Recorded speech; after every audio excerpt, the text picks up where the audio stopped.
बिस्मिल्लाहिर्रहमानिर्रहीम। नाज़रीन, मैं हूं आसिम नसीर और आप देख रहे हैं मेरा यूट्यूब चैनल आसिम सीरीज़। हमारे साथ मौजूद है मोहम्मद उसामा अली।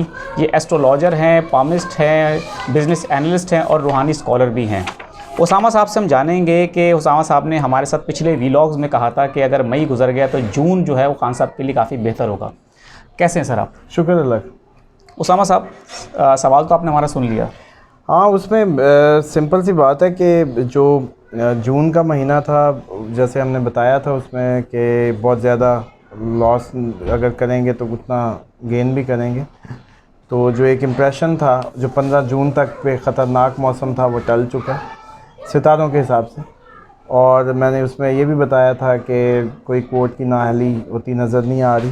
कोर्ट केस ये विन ही करेंगे अगर कोई होंगे तो, वो भी आप देख रहे हैं, बेल्स वगैरह इनको मिल रही हैं, सब कुछ हो रहा है। तीसरा मैंने कहा था कि लोग अट्रैक्ट होते नज़र आएंगे नए, ये तो उसमें आप लतीफ़ खोसा साहब को आपने देखा कि वो बिल्कुल मिले। ये कोई आम मिलना, उनका मिलना आम बात नहीं है। वो गवर्नर हैं, पीपी के बानियों में से हैं। बेशक इनके बानी मेंबरान छोड़ के जब जा रहे हों तो किसी और पार्टी के बानी मेंबरान का मिलना ये कोई इतना मतलब आम बात नहीं। ये एक बड़ी चीज़ है। ये बड़ी चीज़ इसलिए है कि ये एक बैलेंस क्रिएट कर रहा है। इसका मतलब है कि अगर कुछ लोग या कुछ सोच रहे थे कि खान साहब को बिल्कुल वाइनिश ही कर दिया जाए, तो वो नहीं पॉसिबल हुआ। दूसरा ये है कि जून में जो मैंने आपको कहा था कि ये अपनी स्ट्रेटजी बदलेंगे जिससे और लोगों को अट्रैक्ट करेंगे, तो अभी भी हलकों में लोग बैठे इनके उसके इंतज़ार में। हाँ, लोगों की ये विश ज़रूर नज़र आ रही है कि इनके और जो हमारे मुख्तलिफ हलके हैं और उनकी अच्छी एक अंडरस्टैंडिंग बिल्ड हो, जो हम सब के पाकिस्तान के खैर के लिए ज़रूरी है। मैं समझता हूँ कि एक पेज पे ये सारी ज़िंदगी उनके साथ रहे हैं, तो अब भी एक पेज पे आ जाएं, तो वही अपना ही पेज है, अपना ही मुल्क है, अपना ही पेज है, तो उस पर रहें, अच्छी बात है। और उस एक पेज पे आने का ये फ़ायदा होगा कि जो इस टाइम एक बहुत बड़ी तादाद इनकी वो टिकट होल्डर्स की जो अभी क्यू में थे, जिनको नहीं मिले थे, वो रेडी बैठे हैं। बिल्कुल। और अगर इसको बारीकी से हम तज्जिया करें तो एक वोट इनका अपना पीटीआई का, एक इस टाइम हुकूमत के मुखालिफ वोट, एंटी गवर्नमेंट वोट, और एक होता है फ्लोटिंग वोट। फ्लोटिंग वोट वो होता है जो हवा के रुख के साथ जाता है, जिसकी हवा बनती है वो उसको मिल जाता है। ये फ्लोटिंग वोट के लिए ये सब हुआ था कि फ्लोटिंग वोट तो कम से कम ख़त्म किया जाए ना। खान साहब का एक तो अपना वोट, एक नवाज शरीफ या इस टाइम जो पीडीएम का एंटी वोट, और एक फ्लोटिंग वोट। ये जो तोड़ फोड़ की गई थी ये जस्ट फ्लोटिंग वोट उड़ाने के लिए थी कि इतनी भी हवा नहीं है और ये इतना भी। दूसरा फिर इसमें ये होता है कि अगर कहीं किसी हलके में कोई हल्की फुल्की पाकिस्तानी है, हम आप मैं इवन हो, तो हम कोशिश करेंगे जीतना ही। हमारा तो असूल ही जीत है। हमारा असूल ये थोड़ी है कि मैं जनरली डेमोक्रेट हूँ, आप हारे या मैं जीते, शाम को हम एक ही टेबल पे थोड़ी होते हैं। हालांकि जमहूरियत में होना तो ये चाहिए कि मैं यहाँ कुएँ बनवाना चाहता था, तुम यहाँ मोटरें लगवाना चाहते थे, तुम्हारा ये विज़न था, मेरा ये था।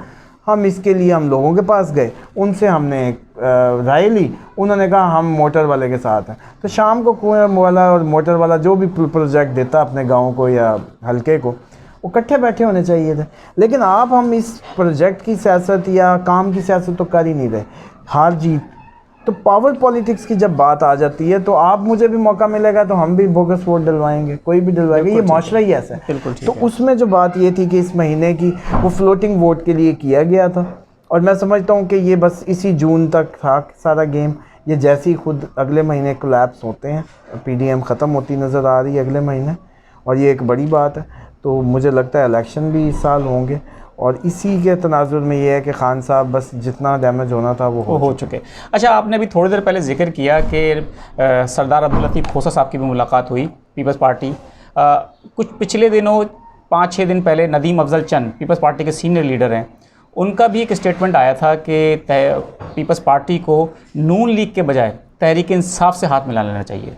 तो जरदारी साहब, आपको लगता है कि उनकी बात मानेंगे और पीपल्स पार्टी और तहरीक इंसाफ का कुछ? अगर स्टार्स की पोजीशन देखी जाए ना जी, स्टार की पोजीशन में तो ये देखें, आसिफ जरदारी साहब जो है ना वो असेंडेंट उनका कैंसर है, मून साइन लिब्रा है। खान साहब का वेस्टर्न लिब्रा थे वो, और उनको कैंसर हमेशा लिब्रा को सपोर्ट करता है। एक तो जरदारी साहब की अपनी सक्सेस के पीछे ये राज है कि इनकी तबीयत में तजाद नहीं है। क्यों? क्योंकि इनका मून साइन लिब्रा था और असेंडेंट कैंसर था, सपोर्टिव हो गए दोनों। अच्छा, उसके बाद इनका ये वेस्टर्न ल्यू बने, जो और इनका इस वजह से, क्योंकि ये हम असेंडेंट को क्योंकि ज़्यादा फोकियत दे रहे होते हैं ये ईस्टर्न एस्ट्रोलॉजी में, कि उस वक्त जो पोजीशन थी जब वो पैदाइश हो रही थी, तो उस हिसाब से जरदारी साहब खान साहब को सपोर्टिव ही हैं बतौर कैंसर। ठीक है। और खान साहब जो अब भी आपको मरियम के इल्ज़ाम याद होंगे, बी टीम बिल्कुल। सिंध में कभी कुछ जाके कोई खातिर खा डैमेज नहीं दिया। और जरदारी साहब अब भी आपने सुना होगा कि पीडीएम में जो इख्तलाफ है वो ये है कि जरदारी साहब इस बात के अगेंस्ट हैं कि इमरान खान पे कोई मिलिट्री कोर्ट्स में उनके केस को ले जाया जाए। असूली बात कर रहे हैं, असूल की वो। तो मैं समझता हूँ कि ये अगले आने वाले हालात ऐसे बन सकते हैं कि ये दोनों इकट्ठे हो सकते हैं। अच्छा, बिल्कुल ठीक है। यानी कि तहरीक इंसाफ और पीपल्स पार्टी हो सकता है कि आने वाले स्टार्स पोजीशन जो है, जो दोनों की बेसिक एक दूसरे को कॉम्प्लीमेंट करती है, वो मैच करता है। बिल्कुल ठीक है। जरदारी साहब इमरान खान को सपोर्ट करेंगे। बिल्कुल ठीक है। अच्छा, दूसरा एक सवाल ये है कि एक वीडियो में हमें एक पता चला था, हमसे एक और हमारे इसी तरह के एक मेज़बान थे, उन्होंने बताया था कि इमरान खान साहब को गैबी इमदाद भी हासिल है, रूहानी ताकतें उनके साथ हैं। जो गैबी तादाद की या जो इमदाद की गैबी उसकी बात है ना, उसमें ये है कि खान साहब जब पैदा होते हैं तो इनके जो वेस्टर्न लिबरा थे ये, अब मून साइन ने इनको सपोर्ट दी, ये एरीज़ हुए वो भी लीडिंग कैडर, तो ये तो पैदाइशी इनको लीडिंग कैडर 12 में से 4 लीडिंग कैडर होते हैं, ठीक है। और लीडिंग कैडर में से जो 2 स्टार हैं वो खान साहब को उनकी सपोर्ट मिल गई। अब आप इनको फरिश्तों का नाम दे दें, आप इनको नंबर्स की सपोर्ट कह दें, आप जो मर्ज़ी कह दें, ये है प्लैनेट सपोर्ट।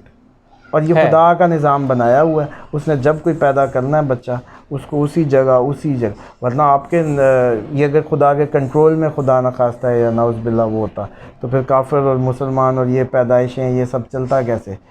ये बल्कि आप तो ये देखें कि हज़रत अली की पैदाइश खाना काबा में होती है और उसके ऊपर सारे स्टार्स का इम्पैक्ट बराबर था। बाद में परफॉर्मेंस भी चेक करें उनकी, आज किसी से कुंडली खुलवाएं या बर्थ चार्ट की बात करें तो सारे स्टार्स वाले हाथ खड़े करेंगे कि यार इधर तो इम्पैक्ट ही सबका बराबर है, क्या बताएं। तो फिर मजरुल अजायब हो गया। तो इसलिए ये बात जो इसकी है ना, इसको साइंटिफिकली लें एक तो मुझे ये लगता है कि जरदारी साहब खान साहब को जो स्टार्स वाइज सपोर्ट करते हैं। और दूसरा जो आप पावर्स की बात करते हैं खान साहब की, अगर मैं आप पिछले दिनों अभी इस पे जो चाइनीज़ एस्ट्रोलॉजी है, वो नंबरोलॉजी एक्चुअली लोशो ग्रेड कहते हैं, उसका चार्ट बनता है, उसमें खान साहब की मैं इस पे बल्कि आपको ये देता हूँ, आप अपने नाज़रीन को चार्ट दिखा दें। बिल्कुल चार्ट दिखाएंगे नाज़रीन, आप हमारी स्क्रीन पर चार्ट भी देख रहे हैं। हाँ जी, ये जो चार्ट चल रहा है ये देखें। उस चार्ट में आप ये देखें कि ये 555 खान साहब का जो है, ये 5 का मतलब एनर्जी होता है। अगर किसी के खाने में ये एनर्जी ना हो तो उसकी ज़िंदगी से आधी ताकत तो गई। अब किसी के खाने में ये 5 लग गया तो 1 दफ़ा लगा तो ताकत आई, 2 दफ़ा, 3 दफ़ा। तो ये जो ऊपर 9, 5 और 1 देख रहे हैं आप, ये ऊपर ये जो लाइन चल रही है, इसका मतलब है कि ये विल को शो कर रही है। 9 मार्स है, सन है, ये मरकरी है। मार्स सन मरकरी का कम्बिनेशन विल और जो कुव्वत इरादी है वो बताती है। अब आप ख़ुद देखें कि जरदारी साहब का ये इसके साथ ही लोशो ग्रेड अगर कंपेयर करें तो उनके 2 बार 5 है, 9, 5, 1, उनमें भी विल है। अब आते हैं हम नवाज़ शरीफ साहब के उस पर, तो उस पर भी 9, 5, 1 है, लेकिन 5 सिंगल है। अब हम आपको बताते हैं इससे टेक्निकली हम कैसे असेस करते हैं कि जी फ़लाने के साथ क्या है और क्या नहीं। 5 की ताकत है, 1 वो डील करते हैं, बाहर चले जाते हैं, हमेशा डील की, बाहर गए, जेल में नहीं रहे। अब आ जाएँ जरदारी साहब पे, 2, 5 हैं, फ़ाइट करते हैं, मुल्क में ही रहते हैं, बाहर नहीं जाते, एग्ज़ाइल में नहीं जाते, जेल काट लेते हैं। अब आ जाए खान साहब पे, 3 बार 5 है, 555। 555 मीन्स खान साहब का कुछ नहीं किया जा सकता। वो जो कह रहे हैं वो वाकई सही कह रहे हैं, ना वो जाने वाले हैं, ना वो जेल से, वो ज़हनी तौर पे पूरी एनर्जी में। इस वजह से वो दिन में नवाज़ शरीफ साहब और इनका मुकाबला लगवा लें आप जलसों का। नवाज़ शरीफ साहब 1 जलसा कर लें दिन में पूरा तो बड़ी है, और खान साहब 1-1 घंटे की स्पीच करवा लें इनसे 5-10 जलसों में, सुबह से चलते थे शाम तक, एनर्जी ख़त्म नहीं होती थी। ये 555 का कमाल था।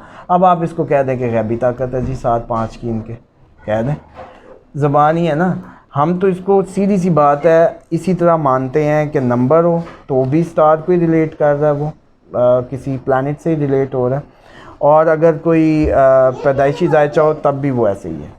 अच्छा, मैं इधर एक सवाल करूंगा, जैसा आपने कहा कि खान साहब के 555 है और बहुत स्ट्रॉन्ग पावर है, हुकूमत पीडीएम में शामिल जमातें हैं वो कहती हैं कि हमने खान साहब को बिल्कुल तनहा कर दिया है, जो कहता था कि मेरे पास लोगों का टिकट लेने वालों का तांता बंधा हुआ है, इस वक्त तनहा बैठा हुआ है, लोगों से बात भी नहीं कर रहे। तो यानी कि ये बात गलत है, तनहा नहीं हुए, टूटे नहीं है खान साहब, अभी भी स्ट्रॉन्ग और मजबूत हैं। तो खान साहब को एक बात बड़ी जहन में रख लें ये लोग, खान साहब जैसे कहते हैं ना, अल्लाह ना करे इस दारे फ़ानी से कूच कर जाए किसी भी ज़रिए तो हो सकता है, उनके अंदर जो इंजन लगा हुआ वो बहुत बड़ा है, वो टलने वाला नहीं है और उसको टाला नहीं जा सकता। जो वो है एनर्जीज़ है उनके साथ वो बहुत पावरफुल हैं, और इसी बुनियाद पे ये समझ लें कि ये लतीफ़ खोसा साहब मिले हैं, अभी आपको और लोग भी नज़र आएंगे, और हर हलके में आपको तो वो एक, आपको क्या 300 MNA का नाम पता है, ये 10-20 के इधर उधर होने से ही आपको पता होता है जी ये फ़लाना फ़लाना। ये इस्तेकाम वाले जितने भी हैं इनमें से ज़रा तरीन साहब का बताएं, ये अपना आखिरी इलेक्शन जीत पाए थे, अपने पार्टी हेड बन गए। कम अज़ कम यार पॉलिटिक्स में पार्टी हेड इस कद का तो होना चाहिए कि अपनी सीट तो जीत सके। बिल्कुल सही। फजलुर रहमान साहब अपनी सीट नहीं जीतते, पीडीएम के सरबराह बने हुए हैं। ये जमहूरियत है?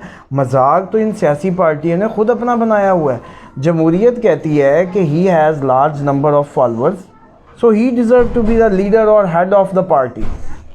तो ये कौन सी जमहूरियत? इन पार्टीज़ में खुद जमहूरियत नहीं, और ये खुद भी उस निज़ाम की वो नहीं है। ये खुद पावर पॉलिटिक्स के ज़रिए आते हैं, ले दे के आते हैं। जैसे अब पीडीएम का सरबराह वो है जो खुद भी नहीं जीता, कैसा बड़ा मजाक है, और उसी की हुकूमत बनाई हुई है। फिर जब एतराज़ करो तो कहते हैं नून लीग पे करो एतराज़। इसी तरीके से जब हम ये सारी इसकी देखते हैं इस्तेकाम की, तो उसमें तरीन साहब की सियासत ख़त्म हो चुकी थी। जिस पार्टी हेड की सियासत वो नाअहल भी हैं, अपने हल्के से सीट नहीं ले सके, तो इतना शोर क्यों मचाया हुआ है? ये मीडिया ने सिर्फ बेचने के बहाने को कोई नई कहानी, नया चूरन बेचो, बस इस पे लगे रहो। अलीम साहब की तरह गुम रह गए। अगर वो इतने पॉलिटिक्स के बड़े कोई थंब होते तो वो किसी न किसी धरे में साथ होते, वो पीटीआई से गए ख़त्म। बिल्कुल ठीक है। अब भी ये जितने भी हैं, फैज़ुल हसन चौहान खुद के है जमात इस्लामी से इधर, और अब फिर जमीयत वाले वो कॉल लीक सुनी होगी, जिसको हरीम शाह जैसी, मतलब अल्लाह माफ़ करे, ख़वातीन जो हैं वो टॉन्ट कर रही हैं, शटअप कॉल दे रही हैं। उनका क्या कद है सियासी?